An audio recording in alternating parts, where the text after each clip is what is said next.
வணக்கம். நீங்கள் கேட்டுக்கொண்டிருப்பது தமிழ் வானொலி. நான் உங்கள் தோழி. இன்னைக்கு நாம பார்க்க போற கதை மூத்த மருமகள். வாங்க கதைய ஆரம்பிக்கலாம். விடிந்தால் கல்யாணம். மண்டபத்தில் தலைக்கு மேல் வேலை இருந்தது. ஸ்ரீனிவாசன் வேகமாக மண்டபத்திற்கு கிளம்பிக் கொண்டிருந்தார். மளிகை சாமான்கள் வரும், காய்கறிகள் வரும், விறகு வரும், சேர், டைனிங் டேபிள் என்று எல்லாவற்றையும் ஒரு வாரத்துக்கு முன்னே வாடகைக்கு பேசிவிட்டார். அவைகளும் மண்டபத்துக்கு வந்துவிடும். அனைத்தையும் சரிபார்த்து இறக்கி வைக்கத்தான் அவர் மண்டபத்திற்கு கிளம்பிக் கொண்டிருந்தார். அப்பொழுது அவரின் மனைவி காமாட்சி அங்கு வந்தாள். ஏங்க, நாதஸ்வர வித்வான் சொக்கலிங்கத்துக்கு ஃபோன் பண்ணி பேசிட்டீங்களா? இன்னைக்கு சாயந்தரம் மண்டபத்துக்கு வந்துடுவாங்கல்ல? வந்துருவாங்க காமாட்சி. நான் ஒரு வாரத்துக்கு முன்னாடியே பேசி அட்வான்ஸ் கொடுத்துட்டேன். இந்த காலத்துல சொன்ன வார்த்தைய காப்பாத்தக்கூடியவங்கல அவரும் ஒருத்தரு. வாக்கு கொடுத்துட்டா கண்டிப்பா நிறைவேத்திருவாரு. அப்போ சரி, டிஃபன் இன்னும் 10 நிமிஷத்துல ரெடி ஆயிரும். சாப்பிட்டு கிளம்புங்க. இல்ல காமாட்சி, மளிகை கடைக்காரன் ஃபோன் பண்ணிட்டான். பொருள் எல்லாம் வந்துகிட்டு இருக்கு. நான் போய் அதை இறக்கி வச்சு லிஸ்ட்ல இருக்கிறதெல்லாம் சரியா இருக்கான்னு பார்க்கணும். நான் வந்து சாப்பிட்டுக்கிறேன் என்று ஸ்ரீனிவாசன் சொல்லிக் கொண்டிருக்கும் போதே அவரின் மூத்த மகன் ரகு வந்தான். அப்பா, இதெல்லாம் பொண்ணு வீடு செய்ய வேண்டிய வேலை. ஆனா இங்க எல்லாம் தலைகீழா இருக்கு என்று ரகு சொன்னதும் ஸ்ரீனிவாசன் பதில் சொல்வதற்குள் காமாட்சி முந்திக் கொண்டாள். டேய், அவங்க என்ன ஓ மாமியார் வீடு மாதிரி சாதாரண இடமா? அவங்கள வேலை பார்க்க சொல்ல? அவங்க பெரிய இடம்டா, பணக்காரங்க. அவங்கள வேலை பார்க்க சொல்லலாமா என்று காமாட்சி கேட்கவும் அங்கு அவர்களின் மூத்த மருமகள் வாசுகி வரவும் சரியாக இருந்தது. காமாட்சியின் பேச்சை கேட்டு அமைதியாக கணவன் ரகுவை பார்த்தாள் வாசு. அவள் பார்வையின் அர்த்தத்தை புரிந்து கொண்ட ரகு அம்மா காமாட்சியை பார்த்து கேட்டான். அப்போ பணம் இருந்தா சம்பிரதாயம், கடமை எதுவும் முக்கியம் இல்ல, பணம் மட்டும் போதும் என்று ரகு கேட்க ஸ்ரீனிவாசன் சொன்னார். அப்படி இல்ல ரகு, அவங்க பெரிய இடம், பணத்தை கத்த கத்தையா செலவு பண்றாங்க. இப்ப கூட மளிகையிலிருந்து மண்டப செலவு வரைக்கும் எல்லாத்தையும் கொடுத்துட்டாங்க. நம்மள ₹1 கூட செலவழிக்க விடல. அவங்க வீட்ல இதுதான் முதல் கல்யாணம். அதனால நல்ல சமையல்காரங்க, வேலைக்காரங்க, எந்த கடையில மளிகை சாமான்கள் வாங்கணும், காய்கறி எங்க நல்லா இருக்கும், இதெல்லாம் அவங்களுக்கு தெரியல. பணத்தை கொடுத்துடுறோம், நீங்க எல்லா ஏற்பாட்டையும் பண்றீங்களான்னு கேட்டாங்க. நம்ம வீட்ல ஏற்கனவே உனக்கு கல்யாணம் பண்ண அனுபவம் இருக்கு. அதனால நாங்க சரின்னு சொன்னோம். சிம்பிளா சொல்லணும்னா அவங்க பணம் கொடுக்கறாங்க, நாம உடல் உழைப்ப கொடுக்கறோம், அவ்வளவுதான் என்று ஸ்ரீனிவாசன் சொன்னதும் ரகுவும் வாசுவும் அமைதியாக இருந்தார்கள். காமாட்சி சொன்னாள்.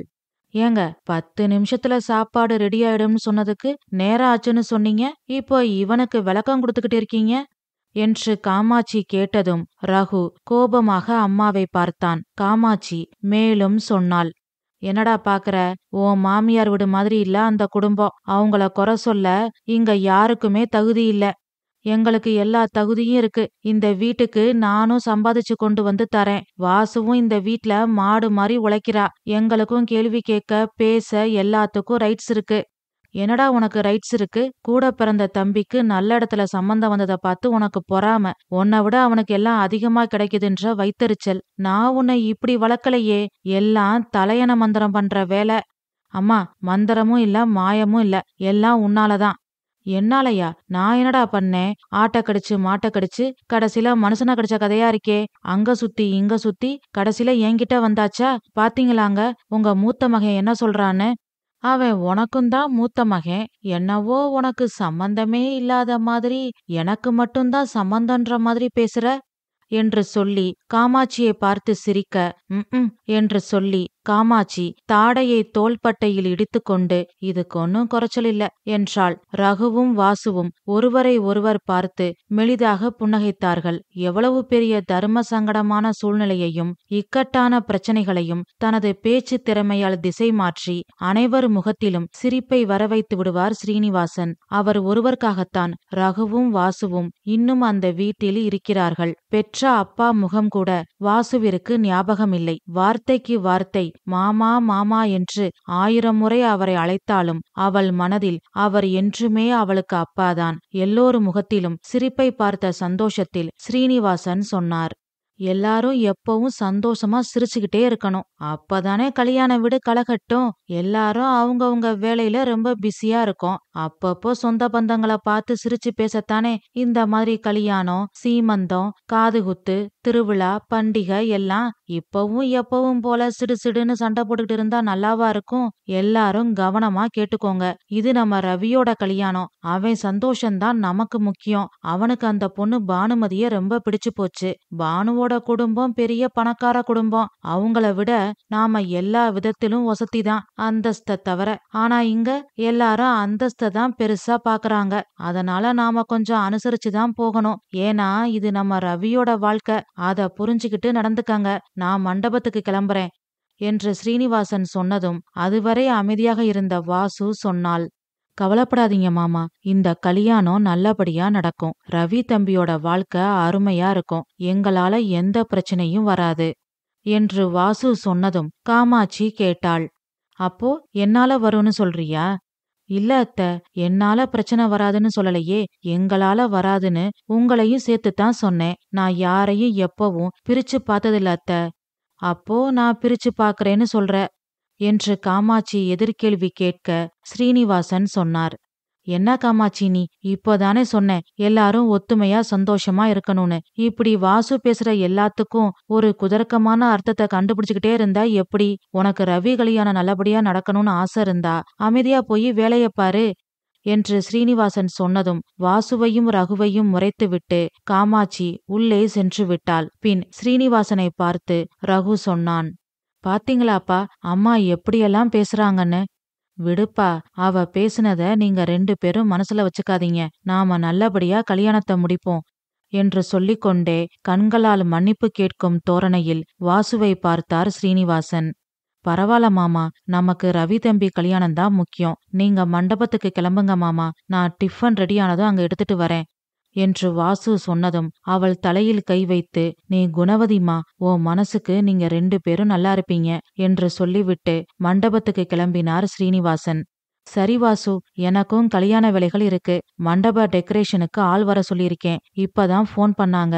நானும் மண்டபத்துக்கு கிளம்புறேன். அப்பாவுக்கு சாப்பாடு எடுத்துட்டு வரும்போது எனக்கும் சேர்த்து எடுத்துட்டு வந்துரு என்று சொல்லிவிட்டு ரகு கிளம்பினான். இது அனைத்தையும் பார்த்து சமையலறையில் காமாட்சி பொறுமிக் கொண்டிருந்தாள்.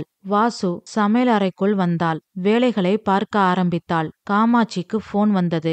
அவளின் தங்கை சாந்தி ரவியின் கல்யாணத்திற்காக அவர்கள் சொந்த ஊரிலிருந்து வந்து கொண்டிருக்கிறாள். அவள்தான் போன் செய்திருக்கிறாள். வாசுவை முறைத்து பார்த்து கொண்டே போனை அட்டன் செய்தாள் காமாட்சி.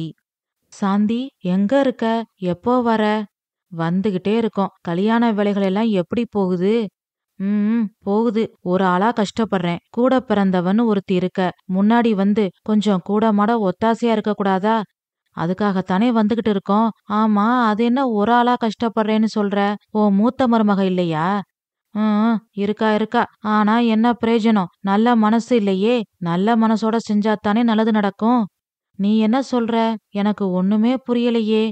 அதெல்லாம் பெரிய கதை. நீ நேர்ல வா, சொல்றேன். சரி, நாங்க ஊரை நெருங்கிட்டோம், வந்துருவோம். சீக்கிரம் வா. சம்மந்தி வீடு உனக்கு, உன் வீட்டுக்காரருக்கு, உன் பிள்ளைகளுக்குன்னு ட்ரெஸ் எடுத்து கொடுத்துருக்காங்க. அப்படியா? எங்களுக்கெல்லாம் எதுக்கு? உங்களுக்கு மட்டும் வாங்கினா பத்தாதா? நாங்களும் உன்ன மாதிரிதான் சொன்னோம். ஆனா அவங்க கேக்கல. சம்மந்திக்கு தங்கச்சினா அவங்களும் எங்களுக்கு சம்மந்தி மாதிரிதானே, அதனால நாங்க வாங்கி தரோம் அப்படின்னு உறுதியா சொல்லிட்டாங்க. ஓ, ரகு கல்யாணத்துல வாசுவோட பாட்டி எங்களுக்கு வாங்கி தரல, அதான் கேட்டேன் என்று எரியும் நெருப்பில் எண்ணெயை ஊற்றினாள் சாந்தி. ஆமா, அவங்க எங்களுக்கே நல்லா எடுத்து தரல. ஏதோ பேருக்கு ட்ரெஸ் எடுத்து கொடுத்தாங்க. அவங்க நிலைமைக்கு அதுவே அதிகம். ஆனா ரவிக்கு வந்திருக்கிற சம்பந்தம் அப்படி இல்ல. கோடீஸ்வரன் குடும்பம். பணமும் இருக்கு, கொடுக்க மனசும் இருக்கு. ரவி அதிர்ஷ்டசாலி. அதனாலதான் நல்ல இடத்துல இருந்து சம்பந்தம் வந்திருக்கு. சில ஜென்மங்களும் இருக்குங்க. தீபாவளி பொங்கல் சீது தரதையே பெரிய சாதனை மாதிரி பேசுங்க என்று வாசுவை இளக்காரமாக பார்த்து கொண்டே போனில் பேசிக் கொண்டிருந்தாள் காமாட்சி.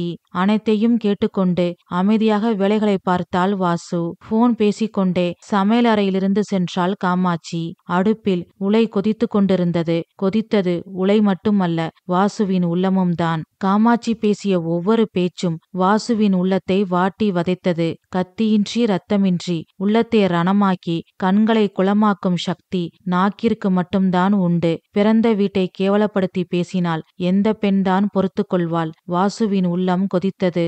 ஆனாலும் கணவன் ரகுவிற்காகவும் மாமனார் ஸ்ரீனிவாசனுக்காகவும் பொறுத்து கொண்டு அமைதியாக இருந்தாள். வடித்த உலையை தண்ணீர் வடிய வைத்துவிட்டு மாமனாருக்கும் கணவனுக்கும் சேர்த்து வேகமாக டிஃபன் பாக்ஸில் இட்லி, சாம்பார், சட்னி என்று எல்லாவற்றையும் எடுத்து வைத்தாள். டிஃபன் பாக்ஸ், தண்ணீர் பாட்டில் இரண்டையும் கூடைக்குள் வைத்தாள். பின் சேலை மாற்றிக்கொண்டாள். தலை சீவி பூ வைத்து கொண்டாள். நெற்றியில் குங்குமம் வைத்து கொண்டாள். கண்ணாடியில் ஒரு முறை தன்னை பார்த்து கொண்டாள். விரக்தியாக சிரித்தாள். பின் போன் பேசிக் கொண்டிருக்கும் காமாட்சியிடம் சாப்பாட்டு கூடையோடு வாசு வந்தாள். என்ன என்பது போல் காமாட்சி பார்த்தாள்.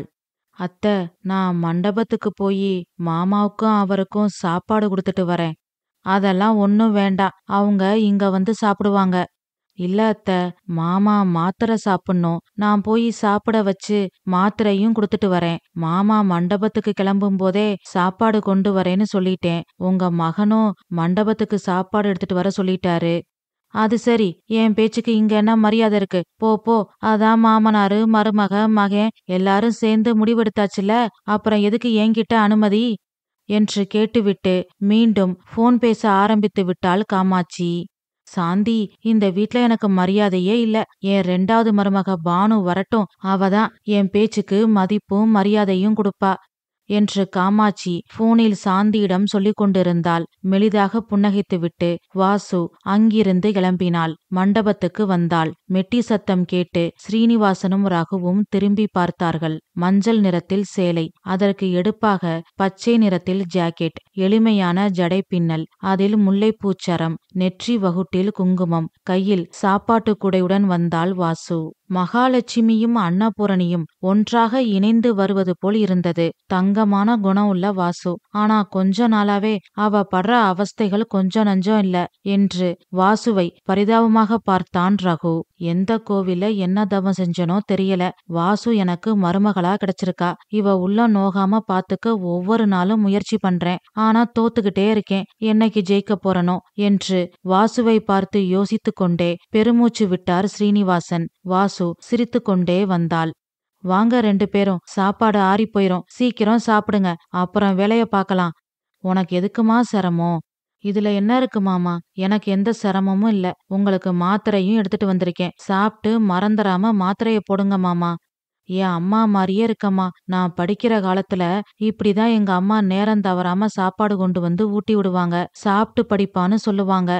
இப்போ நீ சாப்பிட்டு வேலைய பாருங்க மாமான்னு சொல்ற.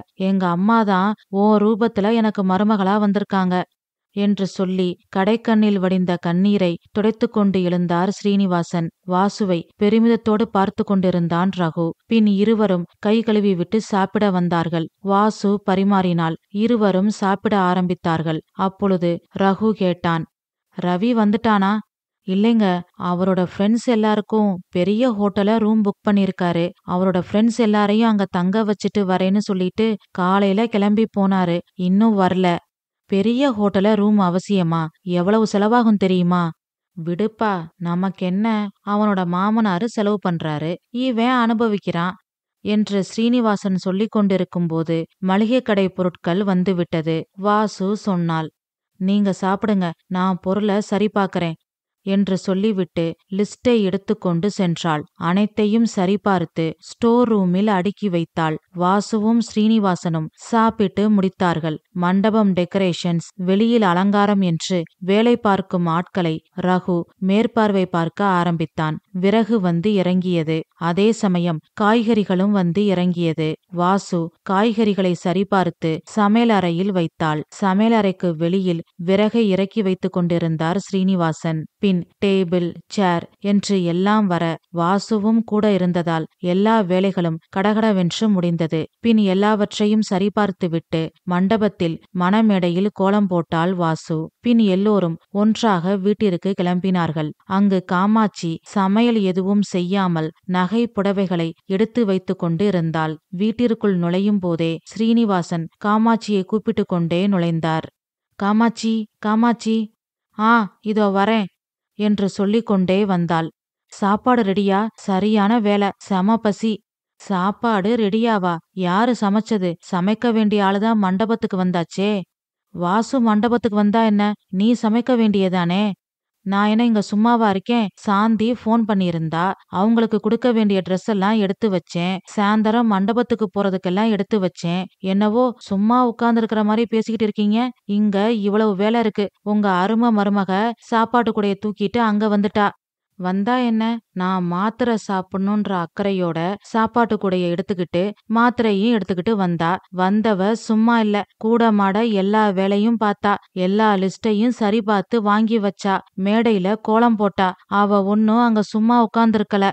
விடுங்க மாமா, ஏற்கனவே நான் சாதம் வச்சிட்டேன். 10 நிமிஷத்துல சாப்பாடு ரெடி பண்றேன் என்று சொல்லிவிட்டு வேகமாக சமையலறைக்குள் சென்றாள் வாசு.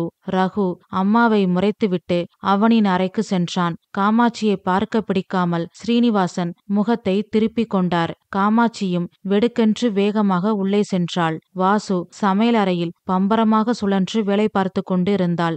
ரகு அவர்களின் அறையில் மெத்தையில் படுத்தான். மின்விசிறி மெத்தைக்கு மேல் சுற்றி கொண்டிருந்தது. அவனின் மனமும் கடந்த காலத்தை சுற்றி வட்டமடிக்க ஆரம்பித்தது.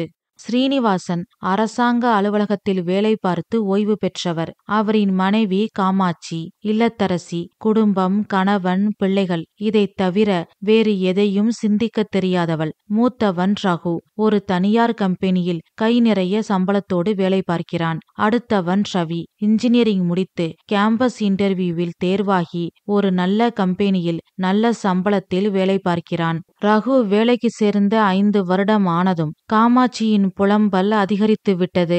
ஏங்க, நம்ம ரகு நல்லா படிச்சு முடிச்சு நல்ல வேலையில இருக்கான். அவனுக்குன்னு ஒருத்திய பார்த்து கல்யாணம் பண்ணி வச்சிட்டா நம்ம கடமை முடிஞ்சிரும். என்ன அவசரம் காமாட்சி? பாவம் அவன். இப்பதான் அவனுக்கு 26 வயசு ஆகுது. என்னங்க பேசுறீங்க? நம்ம கல்யாணம் நடக்கும்போது உங்களுக்கு 21, எனக்கு 18. ஞாபகம் இருக்குல்ல? நல்லா ஞாபகம் இருக்கு. அதுக்காகத்தான் சொல்றேன். நான் பட்ட கஷ்டத்தை என் பையன் படக்கூடாது. அவனாவது பேச்சுலர் லைஃப என்ஜாய் பண்ணட்டும். என்ஜாய் பண்ண வரைக்கும் போதும். இதுவே லேட்டு. இப்போதுல இருந்து பொண்ணு பார்க்க ஆரம்பிச்சாதான் சரியா இருக்கும். ஊர் உலகத்துல போய் பாருங்க. 30 வயசுக்கு மேல கல்யாணம் ஆகாம எத்தனை பசங்க இருக்காங்கன்னு. பாவம் தெரியுமா அந்த பசங்க? தயவு செஞ்சு நான் சொல்றத கேளுங்க. சரி சொல்லு, கேக்குறேன். நம்ம பக்கத்து வீட்டு பரிமளம் ஒரு வரன் சொன்னா. பொண்ணு பேரு கல்பனா. MBA படிச்சிருக்காளாம். வேலைக்கு போயிட்டு இருக்காளாம். பொண்ணுக்கு அப்பா ரயில்வே துறையில வேலை பார்த்து ரிட்டையர் ஆனவராம். எனக்கு ரொம்ப பிடிச்சிருக்கு. ஒரு எட்டு போய் பொண்ணை பார்த்துட்டு வந்துடலாமா? சரி, உன் விருப்பம். எனக்கு ஒரு அப்ஜெக்ஷனும் இல்ல. ரகுவ ஒரு வார்த்தை கேட்டுக்கோ. அவனை எதுக்கு கேட்கணும்? அவன் நம்ம பிள்ளை. வாடானா வரப்போறான். தப்பு காமாட்சி. அவன் நமக்காக இந்த உலகத்துக்கு வந்தவன் இல்ல. நம்ம மூலமா இந்த உலகத்துக்கு வந்தவன். நம்ம ஆசைகளை விருப்பங்களை சொல்லலாம், ஆனா திணிக்க கூடாது. அவனை மிரட்டி கட்டாயப்படுத்தி சம்மதிக்க வைக்க கூடாது. வாழ போறது அவன். அவனோட சம்மதம் ரொம்ப முக்கியம். அவனுக்கு விருப்பம் இருந்தா மேற்கொண்டு நாம இத பத்தி பேசலாம் என்று ஸ்ரீனிவாசன் சொல்லிக் கொண்டிருக்கும் போது ரகு ஆபீஸிலிருந்து வந்தான். இதோ ரகுவே வந்துட்டான். அவன்கிட்ட ஒரு வார்த்தை கேட்டுரு என்று ஸ்ரீனிவாசன் சொல்ல, என்ன விஷயம் அப்பா என்று கேட்டான் ரகு. காமாட்சி விஷயத்தை சொன்னாள். ரகு தயங்கிக் கொண்டே அமைதியாக நின்றான். ஸ்ரீனிவாசன் சொன்னார், உனக்கு இஷ்டம் இல்லைன்னா தைரியமா சொல்லலாம். அதே மாதிரி நீ வேற யாரையாவது காதலிக்கிறேனாலும் தைரியமா சொல்லலாம் என்று ஸ்ரீனிவாசன் சொன்னதும் திடுக்கிட்டு நிமிர்ந்து பார்த்தான் ரகு. காமாட்சி அதிர்ச்சி அடைந்தாள். பதட்டத்தோடு கேட்டாள், ஏங்க என்ன பேச்சு இதெல்லாம்? ரகு நம்ம பையன். ஒரு நாளும் அப்படியெல்லாம் தப்பு பண்ண மாட்டான் என்று காமாட்சி சொன்னதும் ஸ்ரீனிவாசன் சிரித்து கொண்டே சொன்னார், ஏய் காமாட்சி, ஏன் பதட்டப்படுற? காதல் தப்பான விஷயம்னு யாரு சொன்னா? காதல் புனிதமானது. நீ பயப்படுற அளவுக்கு அது ஒன்னும் மிக பெரிய குற்றம் இல்ல. என்னங்க, பெத்த அப்பாவே இப்படி பேசினா எப்படி? உனக்கு சொல்லி புரிய வைக்க முடியாது என்று காமாட்சியை பார்த்து சொல்லிவிட்டு ரகுவை பார்த்து சொன்னார் ஸ்ரீனிவாசன். தம்பி, நீ பயப்படாத. தைரியமா உண்மைய சொல்லு. உங்க அம்மா சொல்ற பொண்ண போய் பார்க்கலாமா, இல்ல நீ சொல்ற பொண்ண பார்க்க நாங்க வரட்டுமா? அப்பா, நான் என் கூட வேலை பார்க்கிற ஒரு பொண்ண விரும்புறேன். பேரு வாசுகி என்று ரகு சொன்னதும் காமாட்சி இடிந்து போய் கீழே உட்கார்ந்து விட்டாள். அவள் கண்களில் இருந்து கண்ணீர் வடிந்தது. ரகு, உன்னை எப்படியெல்லாம் வளர்த்தேன், இப்படி பண்ணிட்டியே, இப்போ நான் என்ன பண்ணுவேன்? சொந்தக்காரங்களுக்கு தெரிஞ்சா நானும் உங்க அப்பாவும் 4 இடத்துக்கு கௌரவமா போயிட்டு வர முடியுமா? அக்கம் பக்கத்துல தெரிஞ்சா நாங்க வெளியில தலகாட்ட முடியுமா? உனக்கு அப்புறம் ஒருத்தன் இருக்கான், அவன் எதிர்காலம் என்ன ஆகுறது என்று கேட்டு தலையில் அடித்துக்கொண்டு அழுதாள். ஸ்ரீனிவாசனும் ரகுவும் ஒருவரை ஒருவர் பார்த்து கொண்டார்கள். பின் அவள் அருகில் போய் உட்கார்ந்து ஸ்ரீனிவாசன் பேச ஆரம்பித்தார். இங்க பாரு காமாட்சி, காதல் ஒன்னும் பெரிய தப்பு இல்ல. உனக்கு நான், நம்ம பசங்க, இந்த குடும்பம், நம்ம சொந்தக்காரங்க, இத விட்டா வெளி உலகம் தெரியாது. அதனால தேவையில்லாம பயப்படுற. நீ சொல்ற சொந்தக்காரங்க எல்லாம் நாம காசு இல்லாம கஷ்டப்படும் போது வந்தாங்களா? இவ்வளவு ஏன், நீ உடம்பு சரியில்லாம ஹாஸ்பிட்டல்ல இருக்கும்போது உன் கூட பிறந்த தங்கச்சி சாந்தி வந்தாளா? இப்படி நம்ம கஷ்டங்களை பங்கெடுத்துக்காத சொந்தக்காரங்களுக்கு நீ ஏன் இவ்வளவு முக்கியத்துவம் கொடுக்கற? எல்லா நேரத்திலையும் நம்ம கூட இருந்த நம்ம பிள்ளைகளை விட அந்த சொந்தக்காரங்க ரொம்ப முக்கியமா போயிட்டாங்களா என்ன? சரிங்க, நான் சொந்தக்காரங்களுக்கு முக்கியத்துவம் கொடுக்கல. ஆனா அக்கம் பக்கத்துல இந்த விஷயம் தெரிஞ்சா என்ன பேசுவாங்க? 4 பேரு 4 விதமா பேச மாட்டாங்களா? அந்த 4 பேருக்கு வேற வேலையே இல்ல காமாட்சி. அவங்க இன்னைக்கு நம்மள பத்தி பேசுவாங்க, நாளைக்கு வேற குடும்பத்தை பத்தி பேசுவாங்க. அதெல்லாம் ஒரு காரணம்னு நம்ம மகனோட ஆசைக்கு நாம குறுக்க நிக்கலாமா? நீங்க 1000 சொன்னாலும் என் மனசு இதை ஏத்துக்க மாட்டேங்குது. சரி, அப்போ இப்படி பண்ணுவோம். அவன் காதலிச்ச பொண்ணுன்னு சொன்னாத்தானே எல்லாரும் நம்மள தப்பா பாப்பாங்க, பேசுவாங்க. நாமளே அந்த பொண்ண பார்த்து அவனுக்கு கட்டி வச்ச மாதிரி பண்ணிருவோம். அதாவது லவ் மேரேஜ அரேஞ்ச் மேரேஜா மாத்திருவோம். ஓகேவா என்று ஸ்ரீனிவாசன் கேட்க காமாட்சி ஒன்றும் புரியாமல் அவரை பார்த்தாள். ஸ்ரீனிவாசன் சிரித்துக்கொண்டே சொன்னார். இப்போ உன் ஃப்ரெண்டு பரிமளம் சொன்ன கல்பனாவ பொண்ணு பார்க்க போகலாம்னு சொன்னில, அது மாதிரி நினைச்சுக்கிட்டு இந்த வாசுவ நாம பொண்ணு பார்க்க போவோம். குடும்பம் எப்படி நமக்கு ஓகேவான்னு பாப்போம், அப்புறம் முடிவு பண்ணுவோம். அது எப்படிங்க, எனக்கு சரியா வரும்னு தோணல. நம்ம மகே முகத்தை பாரு, இது வரைக்கும் அவனுக்குன்னு அவன் எதையும் நம்ம கிட்ட கேட்டதில்ல. இப்பவும் அவனா கேக்கல. நாம கேட்ட பிறகுதான் அவனோட விருப்பத்தை சொன்னான். அவனுக்காக நாம பொண்ண போய் ஒரு தரம் பார்த்துட்டு வருவோம், அப்புறம் நாம பேசி முடிவு பண்ணிக்கலாம் என்று ஸ்ரீனிவாசன் சொன்னதும் காமாட்சி மகன் ரகுவை பார்த்தாள். அம்மாவின் சம்மதத்திற்காக ஆவலாகவும் ஏக்கத்தோடும் நின்று கொண்டிருந்தான் ரகு. காமாட்சியின் மனம் இளகியது. பின் சொன்னாள், சரி, உங்க விருப்பம். நாளைக்கு நல்ல நாளு, அவனை லீவ் போட சொல்லுங்க. அந்த பொண்ணுகிட்டையும் சொல்ல சொல்லுங்க. நாளைக்கு போய் பார்த்துட்டு வந்துடலாம் என்று சொல்லிவிட்டு காமாட்சி கண்களை துடைத்து கொண்டு உள்ளே சென்றாள். அப்பா எழுந்து ரகுவிடம் வந்தார். ரொம்ப தேங்க்ஸ்பா என்று ரகு சொல்லும் போதே அவன் குரல் தளதளத்தது. கண்களில் கண்ணீர் வடிந்தது. அவனின் தோளை தட்டி, கவலைப்படாத, நான் பாத்துக்கிறேன் என்றார் ஸ்ரீனிவாசன். கண்ணீரை துடைத்து கொண்டு ரகு உள்ளே சென்றான். வாசுவிற்கு போன் செய்து நடந்ததை சொன்னான். வாசுவின் உள்ளம் பதட்டமானது. என்னங்க, இப்படி திடீர்னு சொன்னா எப்படி? நானே இதை எதிர்பார்க்கல. வீட்டுக்கு வந்ததும் எல்லாம் கண்மூடி கண் திறக்கிறதுக்குள்ள நடந்துருச்சு. இன்னும் நான் எங்க பாட்டிக்கிட்ட இதை பத்தி சொல்லவே இல்லையே. இப்போ சொல்லிரு, வேற வழியே இல்ல. அம்மாவை கேட்டுட்டு உனக்கு நாங்க வர டைமை மெசேஜ் பண்றேன் என்று சொல்லிவிட்டு போனை வைத்து விட்டான் ரகு. வாசுவிற்கு என்ன செய்வது என்றே தெரியவில்லை. அவள் பிறந்ததும் அவளின் அப்பா அம்மா ஒரு விபத்தில் இறந்து விட்டார்கள். அவளை வளர்த்தது எல்லாம் அவளின் பாட்டி கற்பகம்தான். கற்பகம் என்றால் வாசுவிற்கு உயிர். ஏழ்மையான குடும்பம், பூர்வீக வீடு என்பதால் வாடகை பிரச்சனை இல்லை. அந்த வீட்டின் ஒரு பகுதியை வாடகைக்கு விட்டு இருந்தார்கள். அதில் வரும் வருமானம் அவர்களின் சாப்பாட்டு செலவிற்கு சரியாக இருந்தது. வாசுவை படிக்க வைக்க போதவில்லை. அதனால் பாட்டி சின்னதாக மெஸ் மாதிரி நடத்தி அதில் வரும் வருமானத்தை வைத்து வாசுவை படிக்க வைத்தாள். வாசு 12ஆம் வகுப்பில் தேறியதும் பகுதி நேர வேலை பார்த்தாள். அதில் வரும் வருமானத்தையும் பாட்டியின் மெஸ் வருமானத்தையும் வைத்து கல்லூரி படிப்பை முடித்தாள். மற்ற பெண்களுக்கு இருக்கும் சாதாரண ஆசை கூட இல்லாத பக்குவமான பெண் வாசு. ஆடம்பரம் பிடிக்காது, மேக்கப் பிடிக்காது, எளிமையாக இருப்பாள். அந்த எளிமையே அவளை இன்னும் அழகுபடுத்தியது. படித்து முடித்துவிட்டு வீட்டில் சும்மா இருக்காமல் ரகு வேலை பார்க்கும் கம்பெனியில் வேலைக்கு சேர்ந்தாள். தினமும் பேருந்தில்தான் வேலைக்கு சென்று வருவாள். அவள் நிற்கும் பயணிகள் நிழற்குடை வழியாகத்தான் தினமும் ரகு அவனது இருசக்கர வாகனத்தில் வேலைக்கு சென்று வருவான். ஒரு நாள் பேருந்து ஓட்டுநர்கள் போராட்டம் நடத்தியதால் பேருந்துகள் ஓடவில்லை. அப்பொழுது அங்கு பேருந்துக்காக காத்து கொண்டிருந்த வாசுவிடம் ரகு முதல் முறையாக பேசினான். ஹலோ, ஐ ஆம் ரகு. நீங்க வேலை பார்க்குற ஆபீஸ்ல தான் நானும் வேலை பார்க்கறேன். தெரியும், பார்த்திருக்கேன். இங்க எதுக்கு நிக்கிறீங்க? பஸ்ஸுக்காக தான். உங்களுக்கு விஷயமே தெரியாதா? இன்னைக்கு பஸ் ஸ்ட்ரைக்கு. அச்சச்சோ, ஆட்டோவுக்கு காசு எடுத்துட்டு வரலையே.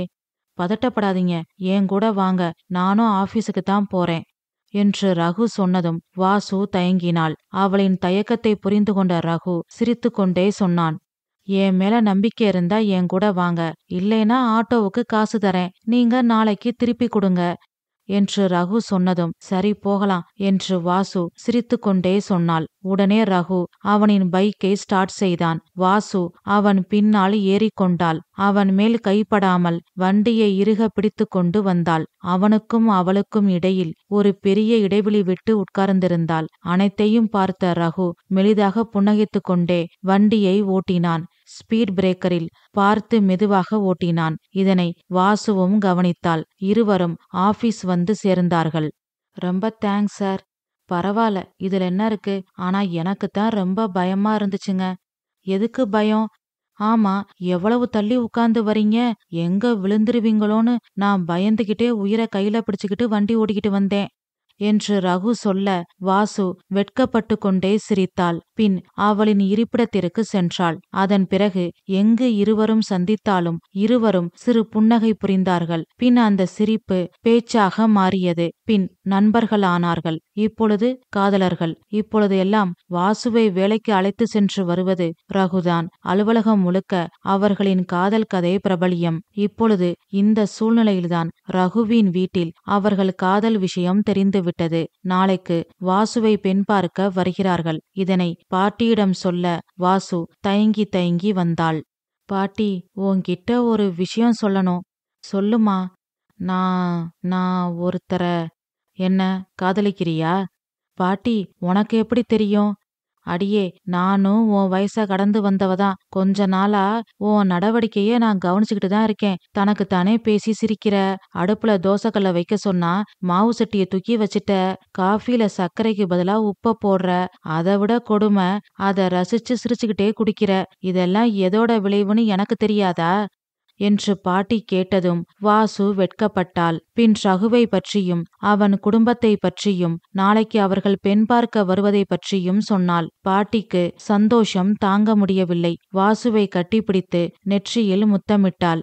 இந்த வீட்டுக்குன்னு நீ ஒருத்திதான் வாரிசா இருக்க. நீ 100 வயசுக்கு உன் மனம் போல சந்தோஷமா வாழணும் என்று சொல்லி கண்ணீரை துடைத்து கொண்டாள் பாட்டி கற்பகம். வாசுவின் உள்ளம் சந்தோஷ வானில் சிறகடித்து பறந்து கொண்டு இருந்தது. அதே சமயம் இனம் புரியாத பயம். ரகுவுக்கு நம்மள பிடிக்கும், அவங்க வீட்டு ஆட்களுக்கு நம்மள பிடிக்குமா?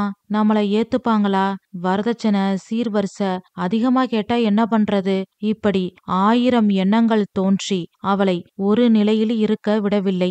இரவெல்லாம் தூக்கம் வராமல் தவித்தாள். மறுநாள் அதிகாலையில் எழுந்து எல்லா வேலைகளையும் முடித்து பக்கத்தில் இருக்கும் அவளின் இஷ்ட தெய்வமான நாகாத்தம்மன் கோவிலுக்கு சென்று வணங்கிவிட்டு வீட்டிற்கு வந்தாள். ரகு வீட்டாருக்கு என்னென்ன பிடிக்கும் என்பதை ஓரளவுக்கு ரகு பேசியதிலிருந்து தெரிந்து வைத்திருந்தாள். அதனால் அவர்களுக்கு பிடித்த உணவாக தயார் செய்தாள். வாசலில் காரு வந்து நின்றது. ரகு வீட்டார் காரிலிருந்து இறங்கினார்கள். கையில் தாம்பூலத்தட்டுடன் காமாட்சி வந்தாள். வாசுவின் இதய துடிப்பு அதிகமானது. பாட்டி கற்பகம் எல்லோரையும் வரவேற்று உட்கார வைத்தாள். உணவை பரிமாறினாள்.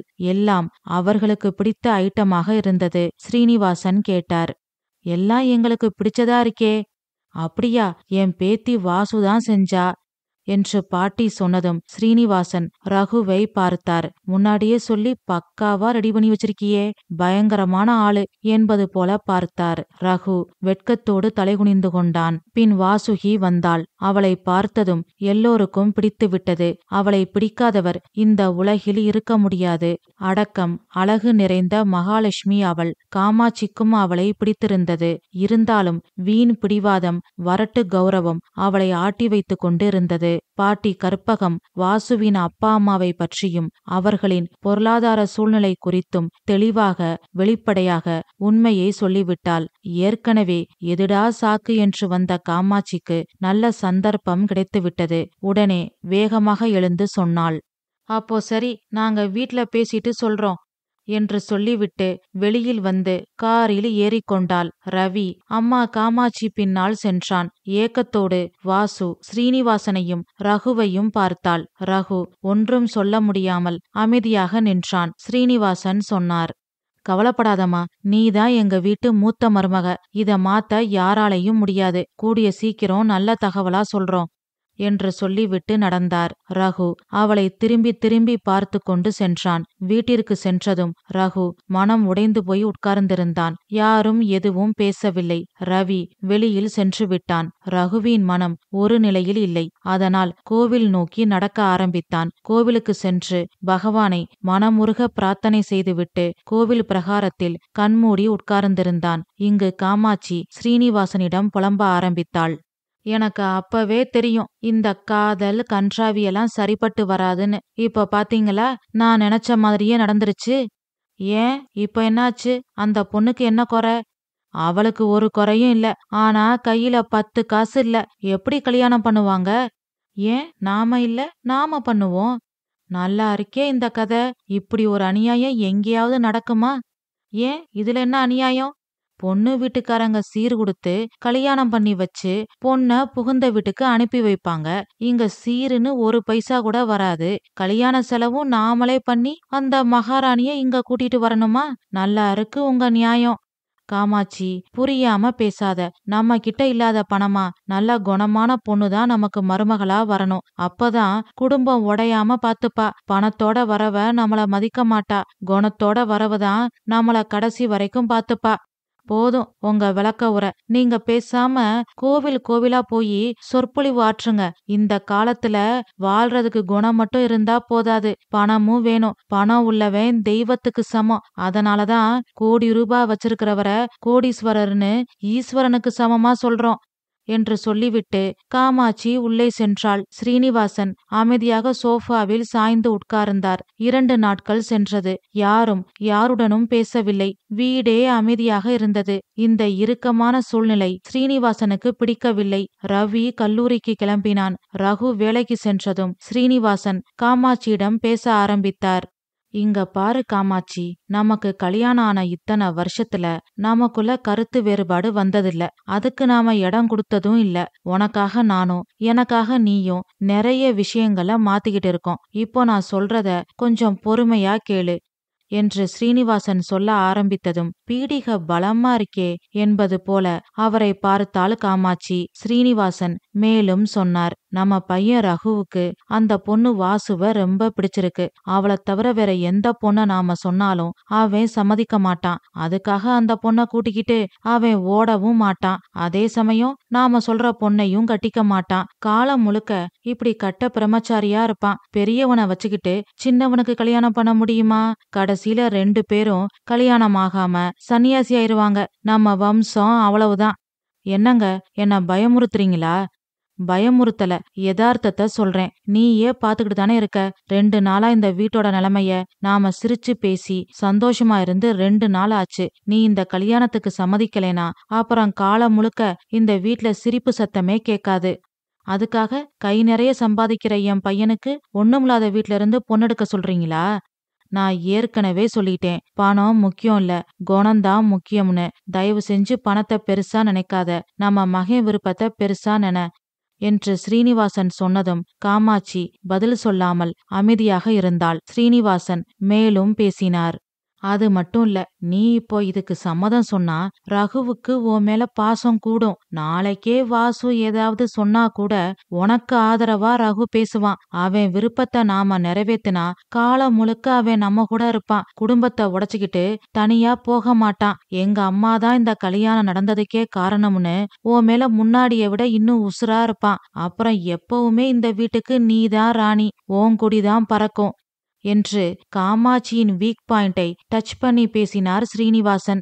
எப்படியாவது காமாட்சி இந்த கல்யாணத்துக்கு சம்மதம் சொல்ல வேண்டும் என்பதற்காக கொஞ்சம் அளவுக்கு அதிகமாகவே பேசினார். காமாட்சியின் மனம் மாறியது. ஸ்ரீனிவாசன் சொன்ன வார்த்தைகளின் அர்த்தம் புரிய ஆரம்பித்தது. திருமணத்திற்கு சம்மதம் சொன்னாள். பிறகென்ன, வாசுகி ஸ்ரீனிவாசன் காமாட்சியின் மூத்த மருமகள் ஆகிவிட்டாள். திருமணமானதும் வாசு வேலையை விட்டுவிட்டாள். ரகு கேட்டான், ஏன் வாசு வேலைய விட்டுட்ட? பாவம் அத்தை, இத்தனை வருஷமா சமையலறையில கிடந்து வெந்து நொந்து போயிருப்பாங்க. அவங்களுக்கு ஓய்வு கொடுத்துட்டு எல்லா வேலையும் நான் பார்க்கலான்னு இருக்கேன். வயசான காலத்துல அவங்க நிம்மதியா கோவில் குளம் டிவின்னு வாழ்க்கைய அனுபவிக்கட்டும். அது மட்டும் இல்ல, எனக்கு ஹோம் மேக்கரா இருக்கத்தான் பிடிக்கும் என்று வாசு சொல்ல சொல்ல ரகு அவளை மெய்மறந்து பார்த்து கொண்டு இருந்தான். என்ன அப்படி பாக்குறீங்க? எல்லாரும் வீட்டு வேலை செய்ய தயங்குவாங்க. அதுலயும் மாமியார உட்கார வச்சு எல்லா வீட்டு வேலையும் செய்யறதா சொல்ற. எனக்கு ஆச்சரியமா இருக்கு. இதுல ஆச்சரியப்பட என்ன இருக்கு? எனக்கு விவரம் தெரிஞ்சதுல இருந்து பாட்டியும் நானும் மட்டும்தான். இப்பதான் நான் உறவுகள் கூட இருக்கேன். நான் தனியா வாழ்ந்ததாலேயோ என்னவோ எனக்கு கூட்டு குடும்பம் ரொம்ப பிடிக்கும். இப்போ நம்ம வீட்ல நாம, அத்தை, மாமா, உங்க தம்பி, நாளைக்கு அவருக்கு கல்யாணம் ஆகி அவரோட மனைவி, நம்ம பசங்க, உங்க தம்பி பசங்கன்னு இந்த வீடே கலகலன்னு இருக்கணும். அத பார்த்து பார்த்து நான் சந்தோஷப்படணும். அது மட்டும் இல்ல, அத்தையும் மாமாவும் உங்களுக்கு மட்டும் அம்மா அப்பா இல்ல, எனக்கும் அவங்க அம்மா அப்பா தான். நம்ம அப்பா அம்மாவை நாம தானே நல்லா பாத்துக்கணும் என்று வாசு சொன்னதும் அவளை அணைத்து கொண்டான் ரகு. அன்றிலிருந்து அதிகாலையில் 5 மணிக்கு எழுந்து குளித்து முடித்துவிட்டு வாசல் தெளித்து கோலம் போட்டு சாமி அறையை சுத்தம் செய்து பூ பறித்து அதனை தொடுத்து சாமி படங்களுக்கு போட்டு விளக்கேற்றி பின் சமையல் அறைக்கு வந்து காஃபி போட்டு டிஃபன் செய்து மதியத்திற்கு சாப்பாடு செய்து ரகுவுக்கும் ரவிக்கும் லஞ்ச் பாக்ஸில் வைத்து கொடுத்து அவர்கள் சென்றதும் வீட்டை சுத்தம் செய்து துணி துவைத்து எல்லா வேலைகளையும் முடித்து வர பகல் 12 மணி ஆகிவிடும். 1 மணி நேரம் ஓய்வெடுப்பாள். பின் மாமா அத்தைக்கு சாப்பாடு பரிமாறிவிட்டு அவளும் சாப்பிட்டு விட்டு பாத்திரங்களை கழுவி வைத்துவிட்டு காய்ந்த துணிகளை மடித்து வைத்து அயன் செய்து எல்லாவற்றையும் பீரோவில் வைத்துவிட்டு மீண்டும் மாலையில் சாமி அறையில் விளக்கேற்றி வைத்து சாமி ஸ்லோகங்களை கண்மூடி சொல்லிக் கொண்டிருப்பாள். பின் ரகு ரவி வந்ததும் எல்லோருக்கும் டீ போட்டு கொடுத்துவிட்டு இரவு உணவு தயார் செய்ய சென்று விடுவாள். இப்படி அந்த வீட்டிற்காக தன்னை முழுவதுமாக அர்ப்பணித்தாள் வாசு. காமாட்சிக்கு வாசுவை ஆரம்பத்தில் பிடிக்கவில்லை என்பது உண்மைதான். ஆனால் நாட்கள் செல்ல செல்ல அவள் மீது அக்கறையும் பாசமும் வந்தது. அவளுடன் சகஜமாக பேச ஆரம்பித்தாள். வருஷங்கள் ஓடியது. ரகு வாசு திருமணம் முடிந்து 3 வருடம் ஆகிவிட்டது. இன்னும் அந்த வீட்டிற்கு வாரிசு வரவில்லை. கடவுள் அருள் சீக்கிரம் கிடைக்கும் என்ற நம்பிக்கையில் எல்லோரும் இருந்தார்கள். அதனை ஒரு குறையாக யாரும் நினைக்கவில்லை. அப்பொழுதுதான் ஊர் திருவிழாவிற்காக காமாட்சியின் தங்கை சாந்தி வந்திருந்தாள். ஒரு நாள் காமாட்சியும் சாந்தியும் கோவிலுக்கு சென்று கொண்டு இருந்தார்கள். சாந்தி பேச்சை ஆரம்பித்தாள். ஓ மருமக சமத்துதான், கெட்டிக்காரி, ஒரு ஆளா பம்பரமா வேலை பாக்கறாளே. ஆமா சாந்தி, வாசு ரொம்ப நல்ல பொண்ணு. அவ வந்ததுல இருந்து எனக்கு எந்த வேலையும் இல்ல. நான் கோவில் குளம் டிவின்னு நிம்மதியா இருக்கேன். இப்படியே இருந்தா போதுமா? உன் குடும்பத்துக்கு வாரிசு வேண்டாமா என்று சாந்தி கேட்டதும் காமாட்சி அதிர்ச்சியோடு சாந்தியை பார்த்தாள். சாந்தி மேலும் சொன்னாள். ஆமாக்கா, எனக்கு என்னவோ சரியா படல. ஏழை குடும்பத்து பொண்ணு, வரதட்சணை கொடுக்க முடியாது. சரி பரவாயில்ல, ஆனா வாரிசும் கொடுக்க முடியாதுன்னா எப்படி? சாந்தி, நீ என்ன சொல்ற? ஆமாக்கா, அவ பிறந்ததும் அவ அப்பா அம்மாவ முழுங்கிட்டா. என்ன நேரத்துல பிறந்தாலோ தெரியல. நீங்க ரகுவுக்கு பிடிச்சு போச்சுன்னு கல்யாணம் பண்ணி வச்சிட்டீங்க. ஜாதக பொருத்தம் இருக்கா? ஏதாவது பரிகாரம் பண்ணணுமா? ஒன்னும் தெரியல. இல்ல உடம்புல ஏதாவது குறைனா என்ன பண்றது? ஒருவேளை அத மறைக்கத்தான் இப்படி எல்லா வேலையும் பார்த்து உன்னையும் உன் குடும்பத்தையும் மயக்கிறாளோ என்னவோ என்று சாந்தி சொன்னதும் காமாட்சியின் தலையில் இடி விழுந்தது போல் இருந்தது. அவள் ஆழ் மனதில் மறைந்து போயிருந்த வெறுப்பு உணர்ச்சியை மீண்டும் தூண்டிவிட்டாள் சாந்தி. ஒருவேளை சாந்தி சொல்றது உண்மையா இருக்குமோ? அதுக்காகத்தான் வாசு நடிக்கிறாளோ என்ற சந்தேகம் அவள் மனதில் வேறுவிட ஆரம்பித்தது. அவளின் முக மாற்றத்தை பார்த்து புரிந்து கொண்ட சாந்தி இன்னும் நன்றாக அவளின் சந்தேகத்திற்கு உரமிட்டாள். அதன் விளைவு காமாட்சியின் உள்ளத்தில் வெறுப்பும் சந்தேகமும் கலந்த செடி முளைத்துவிட்டது. அன்றிலிருந்து மீண்டும் காமாட்சி வாசுவிடம் வெறுப்பை காட்டினாள். வாசுவிடம் பேசுவதை தவிர்த்தாள். அவளை ஒதுக்க ஆரம்பித்தாள். இதற்கு மேல் இருந்தால் எல்லாம் தன்னால்தான் என்ற உண்மை அத்தான் ஸ்ரீனிவாசனுக்கு தெரிந்துவிடும். நல்லா இருந்த குடும்பத்தை கலைத்து விட்டாயே என்று கேட்டு ரகளை பண்ணி விடுவார் என்று பயந்து கலகத்தை மூட்டிவிட்டு சாந்தி அங்கிருந்து கிளம்பிவிட்டாள். காமாட்சியின் இந்த திடீர் மாற்றத்திற்கு காரணம் தெரியாமல் வாசுவும் ரகுவும் தவித்தார்கள். ஸ்ரீனிவாசன் குழம்பி போயிருந்தார். ஒரு நாள் ரகு, வாசு, ரவி என்று எல்லோரையும் வைத்துக்கொண்டு நேரிடையாக ஸ்ரீனிவாசன் காமாட்சியிடம் கேட்டுவிட்டார். வாசு கூட நல்லாத்தானே இருந்த, இப்போ ஏன் மறுபடியும் வேதாளம் முருங்க மரம் ஏறுது? ஏறவும் இல்ல இறங்கவும் இல்ல, நான் எப்போதும் போலதான் இருக்கேன். பொய் சொல்லாத, நீ மறுபடியும் வாசுவ வெறுத்து ஒதுக்க ஆரம்பிச்சிட்ட. ஆமா. ஏன்? பையனை பெத்த எல்லா அம்மாக்களுக்கும் இருக்கிற ஆசைதான் எனக்கும். நான் சீக்கிரம் பாட்டியாகணும். அது நம்ம கையில இல்ல, பகவான் கையில இருக்கு. அப்படித்தான் இத்தனை நாளும் நம்பிக்கிட்டு இருந்தேன். ஆனா இப்போ எனக்கு சந்தேகமா இருக்கு. என்ன சந்தேகம்? இவளை நம்ம பையனுக்கு பிடிச்சு போச்சுன்னு கல்யாணம் பண்ணி வச்சோம். இவளால பணம் காசு வரதட்சணை கொடுக்க முடியல. சரி பரவாயில்லைன்னு பெருந்தன்மையா ஏத்துக்கிட்டோம். ஆனா இப்போ இவளால பிள்ளையும் பெத்து கொடுக்க முடியாதோன்னு எனக்கு பயமா இருக்கு என்று காமாட்சி சொன்னதும் அம்மா என்று ரகு கத்தினான். காமாட்சி மேலும் சொன்னாள், கத்தாத ரகு, ஒரு அம்மாவோட நியாயமான ஆசை. நாளைக்கே நீங்க 2 பேரும் நல்ல டாக்டரா பாருங்க. அவங்க செக் பண்ணி சொல்லட்டும், அப்புறம் பேசிக்கலாம் என்று சொல்லிவிட்டு காமாட்சி உள்ளே சென்று விட்டாள். ரவி எதுவும் பேசாமல் அமைதியாக உள்ளே சென்றான். குமுறி வரும் அழுகையை சேலை முந்தானையை வைத்து தடுக்க முயற்சி செய்தாள் வாசு. ஆனால் அவளின் முயற்சி தோற்றுப்போனது. மாமா ஸ்ரீனிவாசனையும் கணவன் ரகுவையும் பார்த்தபடி அழுதுகொண்டே அவர்களின் அறைக்கு சென்றாள். ரகுவின் தோளைத் தொட்டு ஸ்ரீனிவாசன் சொன்னார், வருத்தப்படாத ரகு, உங்க அம்மாவுக்கு பாட்டி ஆகணும்னு ஆசை. அதான் இப்படி பேசுறா. ஆசை எல்லாம் சரிதான், அதுக்காக இப்படியா மனசு நோகிற மாதிரி பேசுறது? புரியுது ரகு, நீ கவலைப்படாத. டாக்டர் கிட்ட போய் செக்கப் பண்ணிக்கிறது நல்லது. யாரு மேலையும் எந்த குறையும் இருக்காது. கடவுள் நம்மள காப்பாத்துவாரு. நாளைக்கு போய் டாக்டரை பாருங்க என்று சொல்லிவிட்டு ஸ்ரீனிவாசன் வெளியில் சென்றார். மறுநாள் பிரபல மருத்துவரிடம் ரகுவும் வாசுவும் சென்றார்கள். இருவரையும் பரிசோதித்துவிட்டு இருவருக்கும் எந்த குறையும் இல்லை என்று சர்டிபிகேட் கொடுத்தார்கள். வீட்டிற்கு வந்து சர்டிபிகேட்டை காட்டினான் ரகு. எனக்கு தெரியும் ரகு, யாருக்கும் எந்த குறையும் இருக்காதுன்னு. இது பேசுறவங்க வாயை அடைக்கத்தான் என்று காமாட்சியை பார்த்து கொண்டே சொன்னார் ஸ்ரீனிவாசன். ரகு மேலும் சொன்னான், எந்த குறையும் இல்லையாப்பா. நல்லா சத்துள்ளதா சாப்பிட்டு கவலைப்படாம டென்ஷன் ஆகாம சந்தோஷமா இருந்தா போதுமா.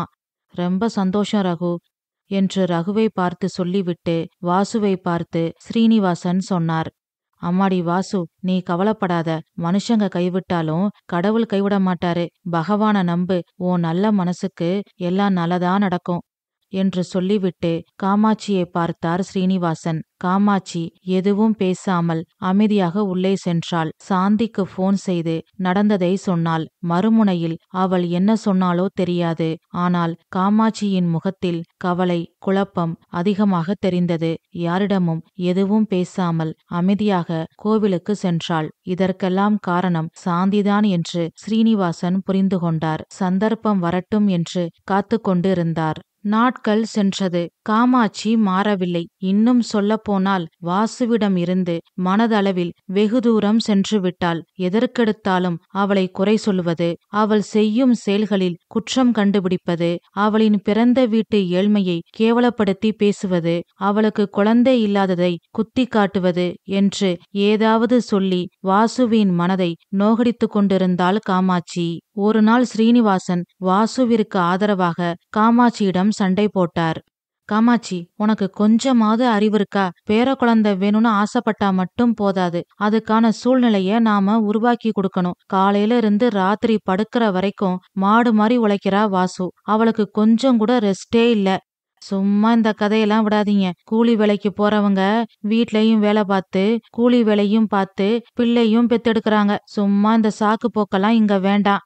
நீ சொல்றது வாஸ்துவந்தான். ஆனா அவங்க வாழ்ற சூழ்நிலை அப்படி. அவங்கள யாரும் கரிச்சு கொட்டல. அவங்க மனச யாரும் நோகடிக்கல. சந்தோஷமா இருக்காங்க. எல்லாம் நல்லதா நடக்குது. சும்மா அந்த பொண்ணு மனச நோகடிச்சுக்கிட்டே இருக்கியே. டாக்டர் என்ன சொல்லிருக்காங்க?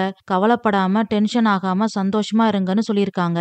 ஒரு நாளாவது அந்த பொண்ண நீ சந்தோஷமா இருக்க விட்டுருக்கியா என்று ஸ்ரீனிவாசன் சொன்னதும் காமாட்சி அழுக ஆரம்பித்தாள். அழுது கொண்டே சொன்னாள், பேரம்பேத்திய பாக்கணுன்ற ஆசையில ஏதோ 2 வார்த்தை சொன்னேன். அதுக்கு போயி என்ன கொலை குற்றவாளி மாதிரி நிக்க வச்சு கேள்வி கேக்குறீங்க. அதுவும் அவ முன்னாடியே கேட்டா அவ எப்படி என்ன மதிப்பா என்று சொல்லி காமாட்சி அழுததும் வாசு சொன்னாள், மாமா, அத்தைய ஒன்னும் சொல்லாதீங்க. எங்க அம்மா சொன்னா நான் தாங்கிக்க மாட்டேனா? அது மாதிரிதான் இதுவும். நான் பாத்துக்கிறேன் மாமா. எனக்காக நீங்க 2 பேரும் சண்டை போட வேண்டாம். நடிக்காதடி. என் மகனை மயக்கிட்ட. இப்போ என் புருஷனும் உனக்கு சப்போர்ட்டு. என் புருஷனை எனக்கு எதிரா திருப்பிட்டு இப்போ நல்லவ மாதிரி நடிக்கிறியா என்று காமாட்சி கேட்டதும், உன்னையெல்லாம் திருத்தவே முடியாது என்று சொல்லிவிட்டு ஸ்ரீனிவாசன் வெளியில் சென்று விட்டார். வாசு எதுவும் பேசாமல் அமைதியாக உள்ளே சென்று விட்டாள். இப்படி நித்தம் நித்தம் ஒரு பிரச்சனை. நித்திய கண்டம் பூரண ஆயுசு என்பது போல் ஆகிவிட்டது வாசுவின் நிலைமை. காமாட்சியின் கடுஞ்சொற்கள் வாசுவிற்கு பழகிவிட்டது. அதனால் இப்போதெல்லாம் வாசு அதனை பெரிதாக எடுத்துக்கொள்வதில்லை. ஒரு குழந்தை பிறந்தால் போதும், எல்லாம் சரியாகிவிடும் என்று கடவுளை மனமுருகி வேண்டிக் கொண்டு இருக்கிறாள் வாசு. இந்நிலையில்தான் ரவி படிப்பு முடிந்து வேலைக்கு சேர்ந்தான். எங்கு அவனும் ரகு போல் ஒரு பெண்ணை காதலிக்கிறேன் என்று சொல்லிக் கொண்டு வந்து நின்று விடுவானோ என்று பயந்து கொண்டிருந்த காமாட்சியின் பெற்ற வயிற்றில் பாலை வார்த்தான் ரவி.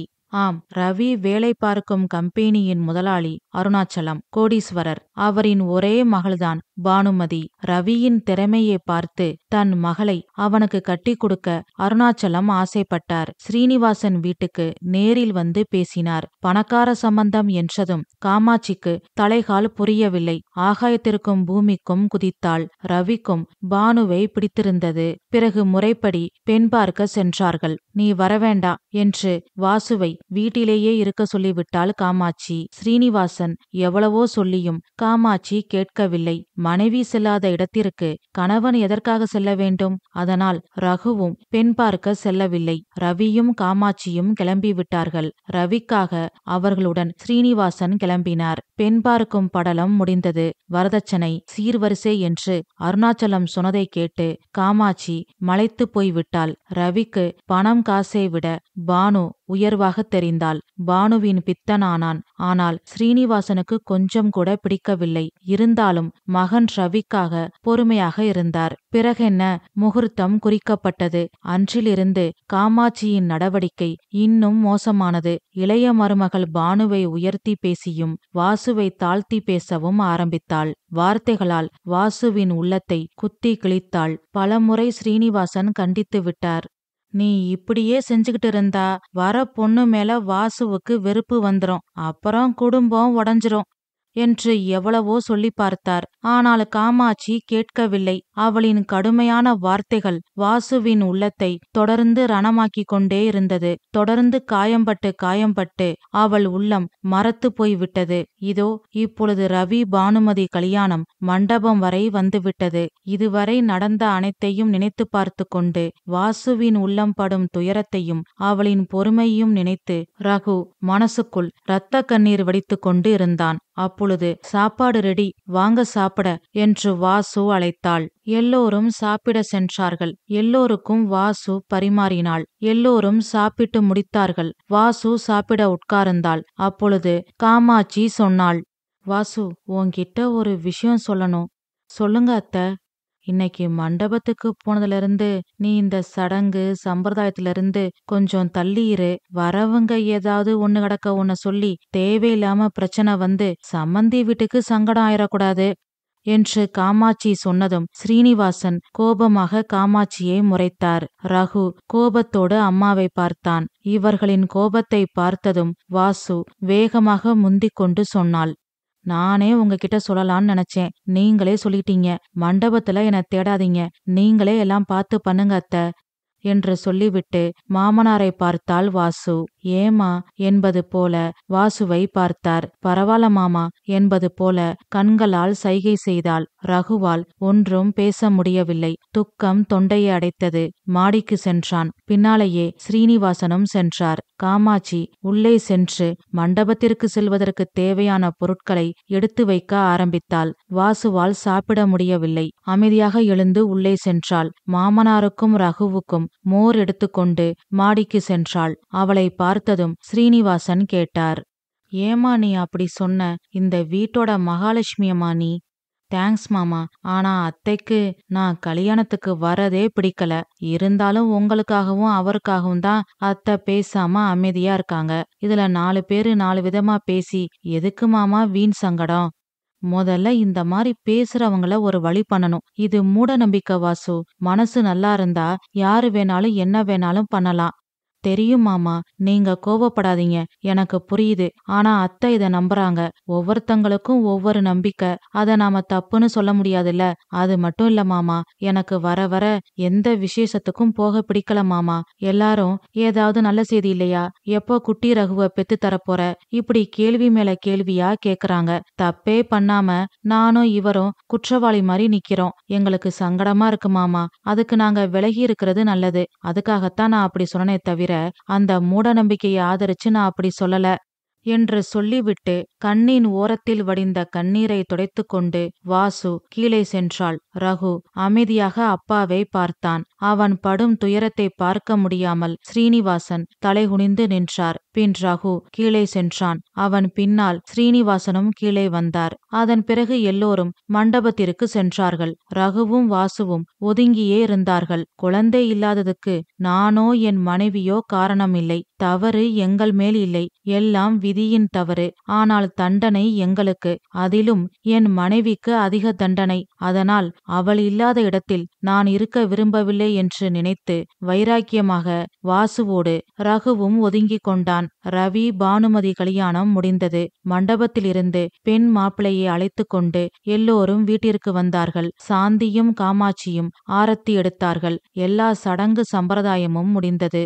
அடுத்த நாள் கல்யாணத்திற்கு வந்த அனைவரும் கிளம்பிவிட்டார்கள். சாந்தியும் அவள் கணவன் சோமுவு மட்டும் இருந்தார்கள். குலதெய்வம் கோவிலுக்கு செல்வதற்காக ரவியும் பானுமதியும் கிளம்பிக் கொண்டு இருந்தார்கள். திடீர் என்று பானுவின் அலறல் சத்தம் கேட்டு எல்லோரும் ஓடி வந்தார்கள். என்னாச்சு பானு, ஏன் கத்துன என்று பதட்டமாக கேட்டாள் காமாட்சி. என்னோட வைர நெக்லஸ காணோம் ஆண்டி என்று பானு சொன்னதும் எல்லோருக்கும் பேரதிர்ச்சி. என்னம்மா சொல்ற? நல்லா தேடி பாத்தியா? பார்த்தேன் அங்கிள், காணோம். எங்க வச்ச? குளிக்க போகும்போது கலட்டி வச்சுட்டு போனேன். அப்புறம் இப்பதான் பாக்குறேன், காணோம். உங்க ரூமுக்கு யாருமே வரலையேம்மா என்று ஸ்ரீனிவாசன் சொன்னதும் சாந்தி சொன்னாள். வாசு போனாலே என்று சாந்தி சொன்னதும் எல்லோருக்கும் தூக்கி வாரி போட்டது. ஐயோ அத்தை, நான் அவங்க ரூம சுத்தம் பண்ண போனேன். இன்னைக்கு அவங்க குலதெய்வம் கோவிலுக்கு போறாங்க. அதான் வீட்டை சுத்தம் பண்ணேன் என்று பதட்டத்தோடு சொன்னாள் வாசு. உன்னை யார் இதெல்லாம் பண்ண சொன்னா என்று காமாட்சி கேட்டதும் வாசு பதறினாள். ஸ்ரீனிவாசன் காமாட்சியை பார்த்து கேட்டார், காமாட்சி என்ன பேசுற நீ? இத்தனை நாள் அவதானே இதெல்லாம் பண்ணா, இன்னைக்கென்ன என்று ஸ்ரீனிவாசன் கேட்டதும் சாந்தி சொன்னாள். இல்ல அத்தான், புது பொண்ணு வந்திருக்கா, பணக்கார இடம். இப்ப பாருங்க, வைர நெக்லஸ காணோம். அதுக்காகத்தான் அக்கா கேக்குறாங்க. அப்போ வாசு அத திருடிட்டான்னு சொல்றீங்க? ஆமா, அவ பிறந்த வீட்ல கவரிங் நகை கூட வாங்க முடியாது. இப்ப வைர நெக்லஸ பார்த்ததும் ஆசை வந்திருக்கும். அதான் சுத்தம் பண்ற சாக்குல திருடிட்டா என்று காமாட்சி சொன்னதும் வாசுவுக்கு உலகமே சுற்றுவது போல் இருந்தது.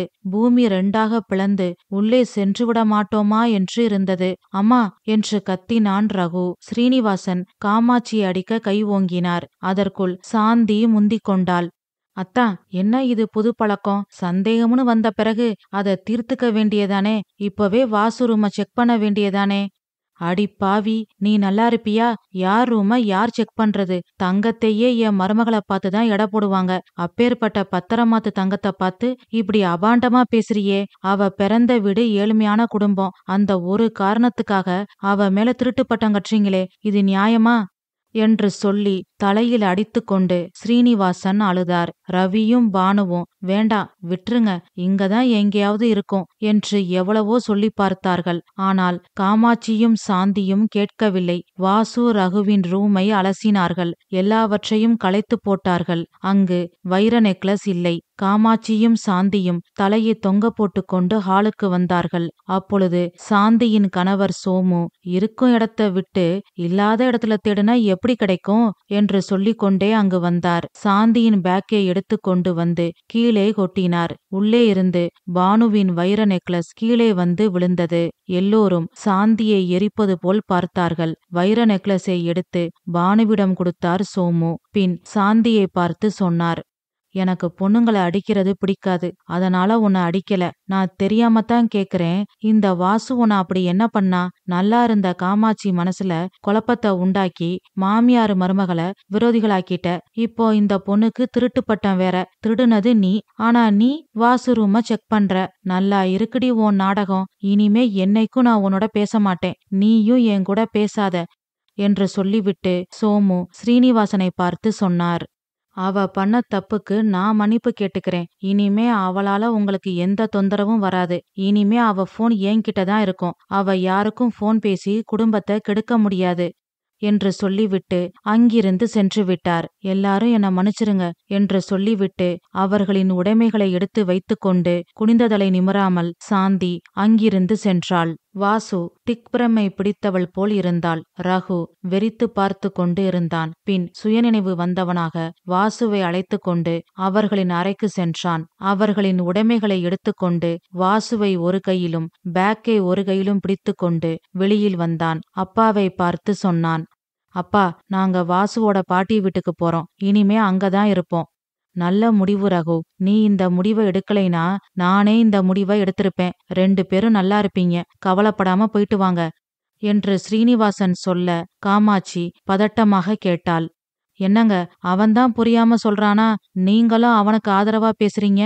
இப்ப இங்க என்ன நடந்துருச்சு என்று காமாட்சி கேட்டதும் அவளை எரித்து விடுவது போல் ஸ்ரீனிவாசன் பார்த்தார். காமாட்சி அமைதியானாள். ரகுவும் வாசுவும் அங்கிருந்து சென்றார்கள். வாசுவின் பாட்டி வீட்டிற்கு சென்றார்கள். நடந்ததை சொல்லி வாசு அழுதாள். பேத்தியின் வாழ்க்கையை நினைத்து பாட்டி அழுதாள். பின் எல்லோரும் மனதை தேற்றிக்கொண்டு அவர்களின் வாழ்க்கையை வாழ ஆரம்பித்தார்கள். பாட்டி அந்த வீட்டை வாசு ரகு பேருக்கு மாற்றி எழுதினாள். ரகு வேலைக்கு சென்று வந்தான். வாசு மகிழ்ச்சியாக இருந்தாள். பாட்டியோடு வீட்டு வேலைகளையும் மெசு வேலைகளையும் பார்த்து கொண்டு வாசு சந்தோஷமாக இருந்தாள். மாலையில் வாசுவும் ரகுவும் வெளியில் சென்று வந்தார்கள். அவர்களின் இல்லறம் நல்லறமாக இருந்தது. அதன் விளைவு வாசு கர்ப்பமானாள். இந்த சந்தோஷமான செய்தியை மாமனார் ஸ்ரீனிவாசனுக்கு தெரியப்படுத்தினார்கள். பழமெல்லாம் வாங்கி கொண்டு மகன் மருமகளை பார்க்க வந்தார் ஸ்ரீனிவாசன். வாசுவும் ரகுவும் காலில் விழுந்து ஆசீர்வாதம் வாங்கினார்கள். ஸ்ரீனிவாசனுக்கு ஆனந்த கண்ணீர் வடிந்தது.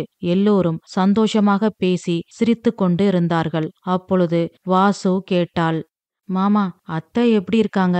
ரவி, பானு எல்லாரும் எப்படி இருக்காங்க? நான் உண்டான விஷயம் தெரியுமா? தெரியாதுமா. ஏமாமா? அங்க நீ நினைக்கிற மாதிரி சூழ்நிலை இல்லம்மா. உன்னை காமாட்சி படுத்தின பாட்டுக்கு இப்போ அவ அனுபவிக்கிறாமா என்று ஸ்ரீனிவாசன் சொன்னதும் ரகுவும் வாசுவும் ஒருவரை ஒருவர் பார்த்து கொண்டார்கள். ஸ்ரீனிவாசன் மேலும் சொன்னார், நீங்க இங்க வந்த பிறகு என்ன நடந்தது தெரியுமா என்று கேட்டு நடந்த அனைத்தையும் சொல்ல ஆரம்பித்தார் ஸ்ரீனிவாசன். ரகுவும் வாசுவும் அங்கிருந்து கிளம்பிய பிறகு மறுநாள் காலையில் 6 மணிக்கு எழுந்து வந்தாள் காமாட்சி. எல்லாம் போட்டது போட்டபடி இருந்தது. ஒரு வேளையும் செய்யவில்லை. பானு எந்திரிக்கவே இல்லை. காமாட்சி எல்லா வேலைகளையும் செய்து முடித்தாள். பானுவும் ரவியும் 9 மணிக்கு எழுந்து வந்தார்கள். காமாட்சி பானுவை பார்த்து சொன்னாள், கல்யாண அசதி, அப்படித்தான் சோர்வா இருக்கும். நாளையிலிருந்து சீக்கிரம் எழுந்துருமா. பொம்பளை பிள்ளை இவ்வளோ நேரம் தூங்குனா குடும்பத்துக்கு ஆகாது. வாட்? எங்க வீட்ல நான் எப்பவும் 9 மணிக்கு தான் எந்திரிப்பேன். எங்க குடும்பம் நல்லாத்தானே இருக்கு ஆன்ட்டி. அப்படி இல்லம்மா, பெரியவங்க சொல்லுவாங்க. என் மாமியார் எனக்கு சொன்னதை நான் உனக்கு சொல்றேன். நாளைக்கெல்லாம் 5 மணிக்கு எந்திரிச்சிருமா. ஐயோ, மிட் நைட்ல எந்திரிச்சு நான் என்ன பண்ண? மிட் நைட்டா? என்று கேட்டுக்கொண்டே கணவன் ஸ்ரீனிவாசனை பார்த்தாள் காமாட்சி. அவர் பேசாமல் பேப்பரை பார்த்து கொண்டிருந்தார். அவரால் சிரிப்பை அடக்க முடியவில்லை. பேப்பரை வைத்து முகத்தை மறைத்து கொண்டு சிரித்தார். பானு மேலும் சொன்னாள், ஆண்டி, என்னால எல்லாம் அப்படி எந்திரிக்க முடியாது. இல்லம்மா, அது நம்ம குடும்பத்துக்கு நல்லதில்ல. நம்ம வீட்ல மகாலட்சுமி தங்கணும்னா பொண்ணுங்க சீக்கிரம் எந்திரிக்கணும். அப்போதான் பணம் நிறைய வரும். சரியான பூமர் ஆண்டி நீங்க. காலையில நான் 9 மணிக்கு தான் எந்திரிக்கிறேன். எங்க அப்பா கோடீஸ்வரரா இருக்காரு. ஆனா நீங்க சீக்கிரம் எந்திரிக்கிறீங்க. உங்ககிட்ட எத்தனை கோடி இருக்கு? சும்மா காமெடி பண்ணாதீங்க ஆண்டி என்று சொல்லிவிட்டு பானு உள்ளே சென்று விட்டாள். அவள் பின்னால் ரவியும் சென்று விட்டான். ஸ்ரீனிவாசனால் சிரிப்பை அடக்க முடியவில்லை. பேப்பரை வைத்துவிட்டு சிரிக்க ஆரம்பித்து விட்டார். காமாட்சி அவரை முறைத்து பார்த்துவிட்டு உள்ளே சென்று விட்டாள். என்ன பொண்ணு இவ? பிறந்த வீட்ல எப்படி வேணாலும் இருக்கட்டும், புகுந்த வீட்ல கொஞ்சமாவது தன்னை மாத்திக்க வேண்டாம். பானு வந்தா என்ன மதிப்பான்னு நினைச்சுக்கிட்டு இருந்தேன். இவ என்னடானா கொஞ்சம் கூட நான் சொல்றத கேட்க மாட்றா. இதுல எதிர்த்து வேற பேசுறா. சரியத்த, இனிமே நீங்க சொல்றபடி செய்யறேன்னு சொன்னா என்ன என்று மனசுக்குள் புலம்பி தவித்தாள் காமாட்சி. பின் சமையல் வேலைகளை ஆரம்பித்தாள். சமையல் வேலை முடிந்ததும் எல்லோரையும் சாப்பிட அழைத்தாள். ரவி, பானு, ஸ்ரீனிவாசன் எல்லோரும் சாப்பிட உட்கார்ந்தார்கள். கூட நானும் பரிமாறேன்னு சொல்லாம இப்படி ஆண்களோட இவளும் சாப்பிட உட்கார்ந்துட்டாளே என்று நினைத்து கொண்டு காமாட்சி எல்லோருக்கும் சாப்பாட்டை பரிமாறினாள். அப்பொழுது காமாட்சி பானுவிடம் கேட்டாள், உனக்கு சமைக்க தெரியுமா பானு? நோ ஆண்டி, நான் கிச்சன் பக்கமே போனதில்ல என்று பானு சொன்னதும் காமாட்சி ஸ்ரீனிவாசனை பார்த்தாள். அவர் எதுவும் பேசாமல் சாப்பிட்டு கொண்டிருந்தார். அவரை முறைத்துவிட்டு பானுவை பார்த்து சொன்னாள் காமாட்சி, அதனால என்ன பானு, உனக்கு நான் சொல்லித்தரேன், நீ கத்துக்கோ. சாரி ஆண்டி, எனக்கு அதுல இன்ட்ரெஸ்ட் இல்ல. இல்ல பானு, வயசான காலத்துல நான் தனியா கிடந்து சமையல் அறையில கஷ்டப்படுறேன். அதான் நீயும் கூட மாட வேலை பார்த்தா எனக்கும் உதவியா இருக்கும். நீயும் சமையல் கத்துக்கிட்ட மாதிரி இருக்கும். ஓ, உங்களுக்கு ஹெல்ப்புக்கு ஒரு ஆள் தேவையா? நான் இப்பவே எங்க அப்பாவுக்கு ஃபோன் பண்றேன். சமையல் வேலையில இருந்து எல்லா வேலைக்கும் அவர் ஆள் ஏற்பாடு பண்ணிருவாரு. நீங்க கவலைப்படாதீங்க ஆண்டி, சம்பளம் அப்பாவே கொடுத்துருவாரு. ஐயோ, அதெல்லாம் வேண்டாமா, நானே பாத்துக்கிறேன். ஏன் ஆண்டி, நான் சொன்னா அப்பா ஒன்னும் சொல்ல மாட்டாங்க. இல்லம்மா, எனக்கு நம்ம வீட்டு ஆட்கள் வேலை பார்த்தாதான் பிடிக்கும். அதான் உன்னை கூப்பிட்டேன். சாரி ஆண்டி, என்னால முடியாது. பரவாயில்ல பானு, நானே பாத்துக்கிறேன் என்று சொல்லிவிட்டு கணவன் ஸ்ரீனிவாசனை பார்த்தாள் காமாட்சி. சாப்பாட்டில் இருக்கும் கருவேப்பிலையை பொறுக்கி போட்டு கொண்டிருந்தார் ஸ்ரீனிவாசன். யாரோ எவரோ எனக்கென்ன என்பது போல ரவி சாப்பிட்டு கொண்டிருந்தான். காமாட்சிக்கு பற்றி கொண்டு வந்தது. மெல்லவும் முடியாமல் விழுங்கவும் முடியாமல் திணறினாள். எல்லோரும் சாப்பிட்டு முடித்த பிறகு காமாட்சி சாப்பிட உட்கார்ந்தாள். ஸ்ரீனிவாசன் மாடிக்கு சென்று நடந்ததை நினைத்து சிரித்து கொண்டிருந்தார். உட்கார வச்சு எல்லா வேலைகளையும் செஞ்ச வாசுவ திருட்டு பட்டம் கட்டி வெளியில அனுப்புன, இப்போ பணக்கார மருமக வச்சு செய்றா என்று நினைத்து ஸ்ரீனிவாசன் சிரித்து கொண்டிருந்தார். நாட்கள் சென்றது. தினமும் எல்லா வேளையும் பார்த்து காமாட்சியின் உடல்நிலை மோசமானது. ரவியும் பானுவும் ஹனிமூன் சென்று வந்தார்கள். அதன் பிறகு ஆபீஸ் வேலை என்று அடிக்கடி பானுவும் ரவியும் பானுவின் வீட்டிற்கு சென்றார்கள்.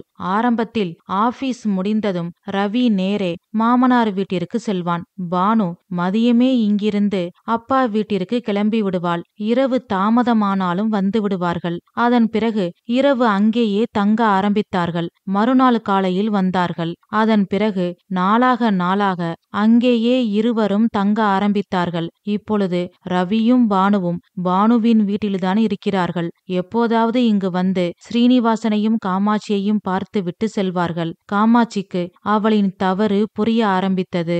ஒரு நாள் பானுவும் ரவியும் வீட்டிற்கு வந்தார்கள். அப்பொழுது எதேச்சையாக ஏதாவது விசேஷம் உண்டா என்று குழந்தையை பற்றி கேட்டதும் பானு சட்டென்று கோபப்பட்டாள்.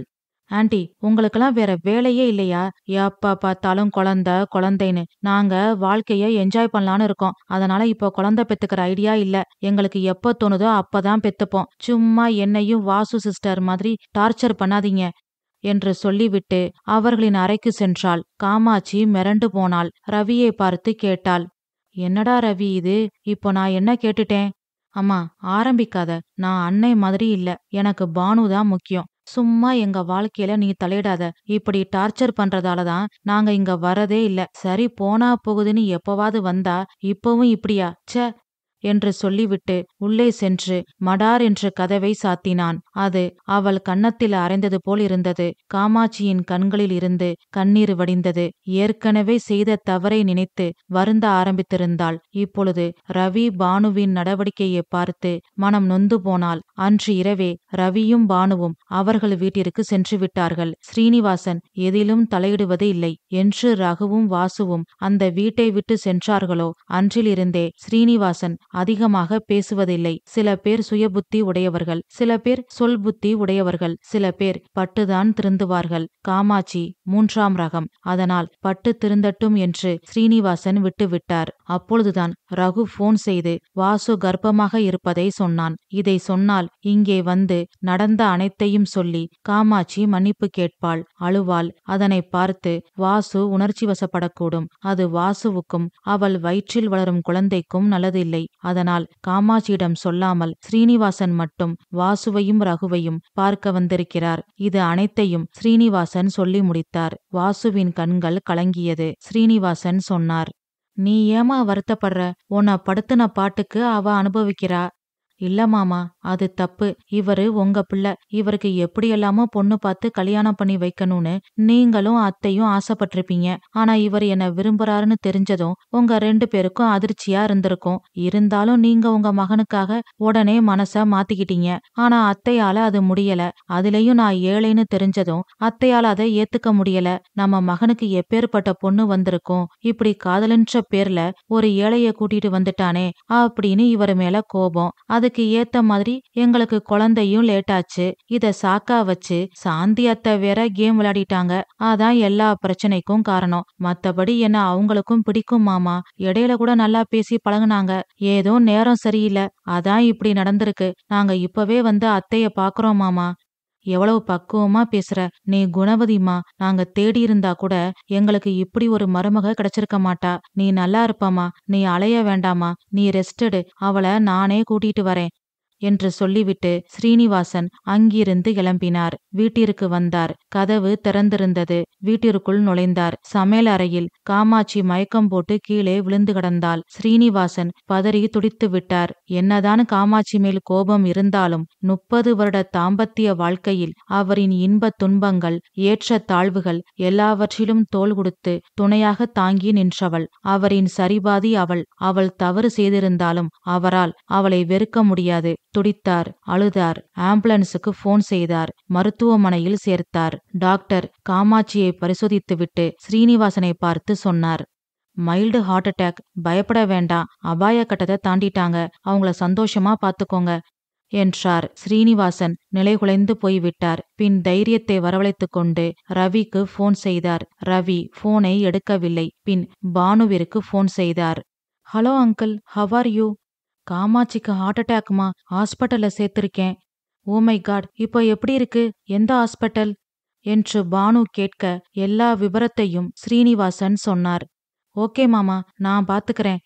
உடனே நீயும் ரவியும் வாங்கம்மா.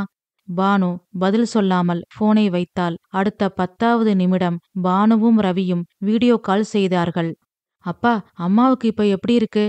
பரவாயில்லப்பா, இன்னும் மயக்கத்துல தான் இருக்கா. அங்கிள், பயப்படாதீங்க. அந்த ஹாஸ்பிட்டல் டீன் கிட்ட அப்பா பேசிட்டாரு. ஆன்ட்டிக்கு நல்ல ட்ரீட்மெண்ட் கொடுப்பாங்க. பணத்தை பத்தி கவலைப்படாதீங்க, அப்பா பாத்துப்பாரு. பரவாயில்லம்மா, நீங்க எப்போ வரீங்க என்று ஸ்ரீனிவாசன் கேட்டதும் ரவி பதில் சொன்னான். அப்பா, நாங்க சிட்னில இருக்கோம். உடனே வர முடியாது. நீங்க அம்மாவை பாத்துக்கோங்க. ஏதாவது வேணும்னா தயங்காம போன் பண்ணுங்க. மாமா உங்களுக்கு எல்லா ஹெல்ப்பும் பண்ணுவாரு. அப்புறமா உங்களுக்கு போன் பண்ணி விசாரிக்கிறோம். எனக்கு மீட்டிங் இருக்கு, நான் போனை வைக்கிறேன்பா என்று சொல்லிவிட்டு ரவி போனை வைத்து விட்டான். காமாட்சியும் ஸ்ரீனிவாசனும் எதிர்பார்ப்பது பணத்தை அல்ல, பாசத்தை, ஆதரவை, தைரியத்தை. உங்களுக்கு ஒன்னும் இல்ல, நாங்க இருக்கோம் என்ற அன்பான வார்த்தைகளை. அதனை கரன்சி நோட்டுகள் சொல்லுமா?